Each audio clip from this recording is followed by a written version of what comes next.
Hey, what's going on? Jay Lopez here with my body transformation client, Dior. She's an amazing entrepreneur. This is what I like to call a business and body talk, all right? So pretty much just want to ask a bunch of random questions and just kind of see where the conversation goes, all right? All right, so entrepreneurship. Where did you start? Ooh, entrepreneurship. I started, believe it or not, I used to be an esthetician that deals with skincare, and I always wanted to have beautiful skin. And so I went into makeup, and that was like umpteen years ago. And so, but then I knew that I did not, quote unquote, want to work for anybody in a corporate office. Even though I did, I just knew that an entrepreneur is what I wanted to become. When did you hit that point? I hit that point really, after my car accident. I was working again a corporate job, and my brother would tell me all the time, you need to leave the job, right? I wasn't ready because, when you're getting a great salary, you think, okay, this is what I need to keep afloat. In actuality, that's backwards, but I took the leap, got laid off and went ahead and did my thing. So did you take the leap after you got laid off? Well, I was working my business while working a corporate business, right? But I had to shift my paradigm to say, okay, I have a corporate business as well. So I can't put all of my nuggets into a business that's already progressed and is already making its money when I need to be doing that for myself. And then I said, I got laid off. And then my business took a great turn for the best, actually, because if I was still working, I actually did this event with Step Stewart. He's the guru of fitness, was on Dr. Oz, and he was like, I need you every day. I need my singers to have this. And so if I was working 9 to 5, I wouldn't have been able to do it. Yeah, so I didn't miss a beat, even though I got laid off. That's what people are, sometimes they're afraid to take the leap. I think I was one of those persons. Like, I knew that my business would, grow. I knew that, between my brothers and I, it would be a great business. But he always used to say, you like working for them people. You like doing this. And I'm like, okay, because he has done his businesses and was just out there. And he was like, D, you need to leave. You feel better. I felt better. And sometimes you get that push, which was me getting laid off, to realize, okay, you need to be doing what you need to do. So you saw it as a sign, right? It was a sign. And actually, I had several flags that I needed to do, but I just didn't listen to them because I was complacent, and then I was getting this steady check, as we all sometimes, do, and that's what happened. So do you feel it's important for every entrepreneur to be in this uncomfortable position in order for them to be driven? It's to me, it's based on the individual, right? A lot of people feel like, I'm going through so much, they don't see the light. But that uncomfortable position will help them see the light, because now I'm uncomfortable, but now I need to understand, what are my next means of income, right? I'm working for this person, but at the end of the day, you don't know if they're going to lay you off. You don't know if the company is going to fold. So you need to have something to fall back on. Now, I used to tell, when I was talking to a lot of the students at my partner schools, that you need to have a plan A, B, C, D. But then as I started to look at that, if you have a plan A, B, C, D, then you're not really going to focus on that plan A. So you really need to focus on your plan A and see it all the way through. And if it doesn't work, then of course, you got to have a backup. But no, you just got to do it. So your journey's been over 10 years, right? Mm-hmm. What are some lessons that you can say you've learned that you'd want to pass on to another entrepreneur? So a lot of people are going to be negative, and they're going to tell you can't do it. They're going to say, won't you just stick to working a 9 to 5? But those things are untruths, right? And people used to tell me all the time. I remember when I was getting my master's degree, and I think I was pregnant with my son, and it was like, oh, it's going to be hard. Oh, you can't do it. Okay, I graduated summa cum laude, and I was top of my class, and I had a baby on my hip. So negativity, you got to put those negative vibes aside, because if you know what you want to accomplish, go for it and do it. It's true. I mean, yeah. I can relate. So a lot of negativity.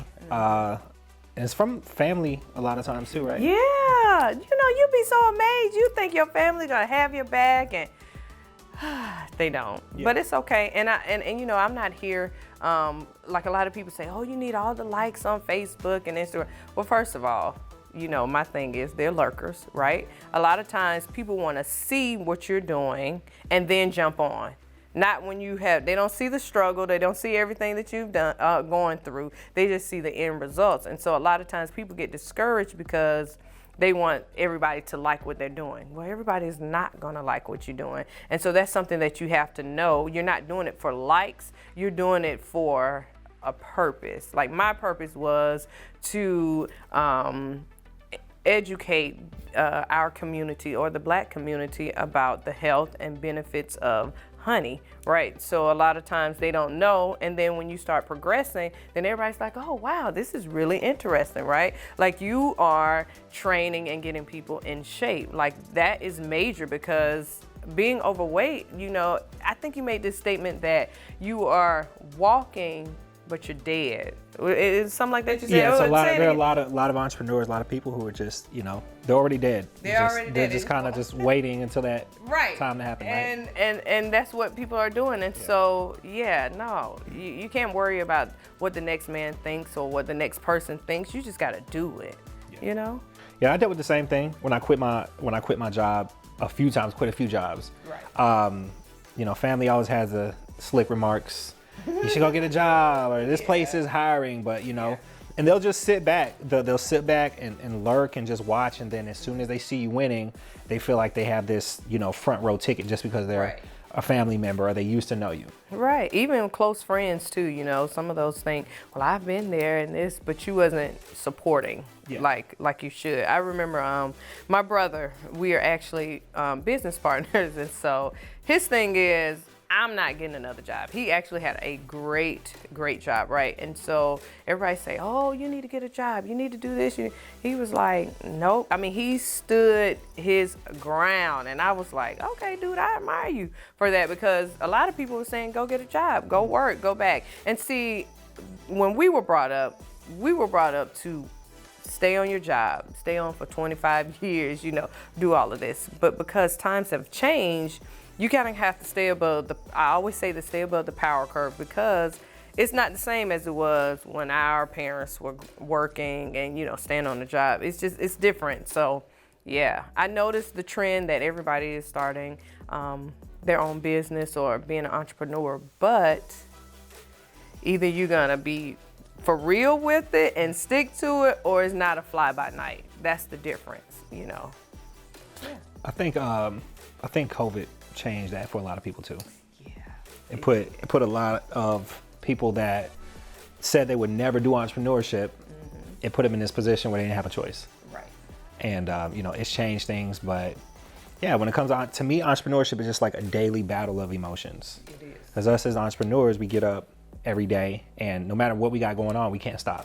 Right. Can't shut down a business, nothing, right? Right. And even having a social media following presence, we got a responsibility, like everything that we post. Yeah. It's not like someone that doesn't have a following. Like me as a fitness coach, everything that I post on social media, I'm held accountable for it. Everybody's watching. Right? So someone that is not a fitness coach maybe could post a meme or a joke, or even make a statement. Yeah. Make a statement, or even you as a business owner, you're held accountable for things that you say. Right. So it's a lot of responsibility. And someone asked me that a couple of days ago too, and they didn't understand it about social media. And I'm like, everything that I post I have so much responsibility. This past week I decided not to give out like a free workout. I usually do it every Sunday. Every Sunday I'll post and say, hey, this week, do this, do that. So this past week I just decided not to. I got about 15 DMs from people just like, hey, no assignment this week. And it hit me. I'm like, man, like people, you really affecting people's lives and you've never met them, right. Right. So it's just a lot of responsibility that comes with it.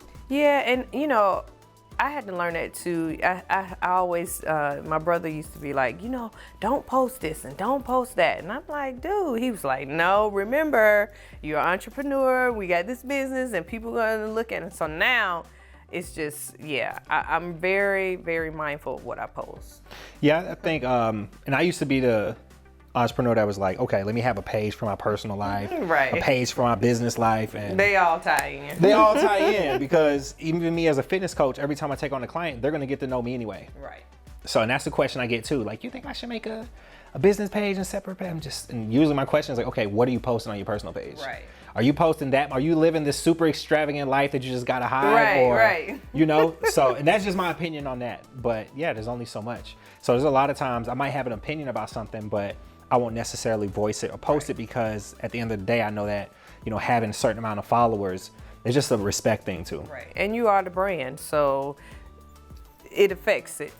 I am the brand, and I know I can't just be like, oh, out here showing out, doing this stuff, because what I'm finding is when people are having meetings, they say, oh, I know the honey lady, the honey bee. Oh yeah, she was over there. And I'm thinking, what? So now when I walk out the house, I already know people are gonna know who I am, right? People know who you are. More people are watching, regardless if they say anything or not, they know.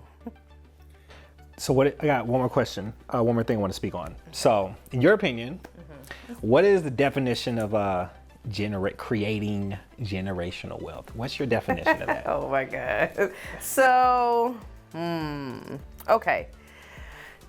Looking at my business, or my brother and I business, so we have kids, right? Like nephews and you know, I have two brothers, so we already looked at it as we want to build this foundation because the kids growing up, it's a different era. So we want to build this foundation for them to know that you can have your own, you can make it your own, and you can succeed. See, a lot of times they're telling you, oh, you need this education, you need this. Don't get me wrong, you do need it, right? Because like I say, I have several degrees. However, I'm not really using those degrees in my field, but knowledge is power, okay? Of course, in the times we live in. But I do believe that we do need to build generational wealth. I want my son to say, man, my mom, she had this. They all were succeeded, and I could do the same thing. Because they watch us. Our kids watch us. The generations watching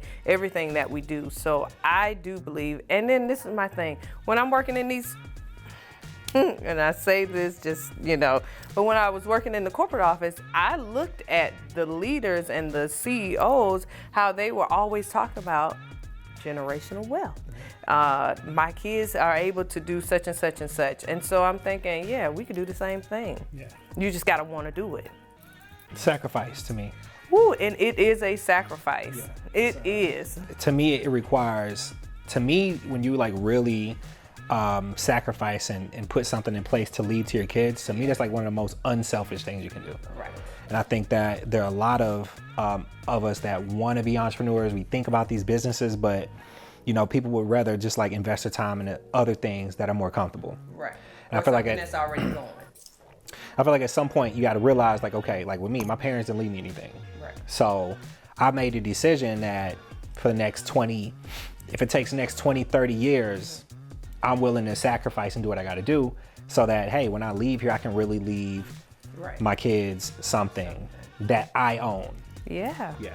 And so it's so funny because my son is like learning the business. So I'm teaching him entrepreneurship right now. And so because he plays like the bass guitar and he does all this, he was just like, yeah, Mom, I can't wait till I get older and you teach me all of this stuff with the business. Because even when we do events, you know, or we used to do events, he would be the one telling the people about the product. I mean, he was telling it better than I was. And I was thinking, what? And I was like, it's working. So